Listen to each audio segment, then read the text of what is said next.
where we'll be interviewing the candidates for today.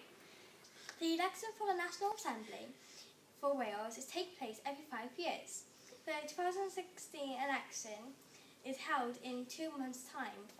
We decided to interview some of the candidates from a variety of parties, eager to take the winning spot. What was it that first interested you in politics? Well, I've always done interest in politics, but when I was 18, I was lucky enough to take part in a reality TV programme, so I was working in the world of media for ages. So when you work in media, you can't show that you've got an interest in politics.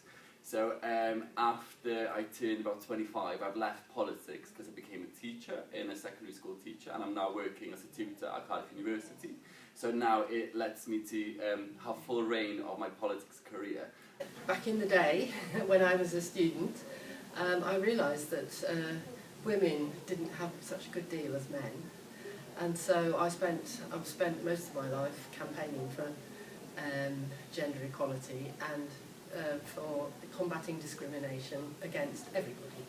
Why do you think it's important for young people to be engaged in politics? Well, politics affects very much every aspect of our lives, you know, health, education, defence, planning if we want to develop our houses, if we need treatment in a hospital, you know, we're in a very good school today. When I was 29, I was elected Deputy Leader of the Green Party of England and Wales, specifically saying that young people need to have a stronger voice in politics. Now, 29 is actually quite old compared to you guys, but still quite young in politics.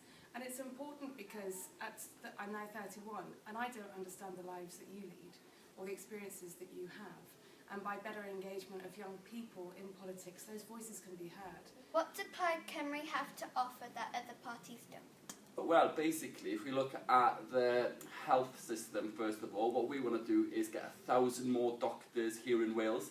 If we get 1,000 more doctors, that means less waiting times to see your GP, less waiting times to get an operation. So if we were elected, we'd be making sure, like I said with Funky Dragon, making sure that young people have a voice. And also looking at education.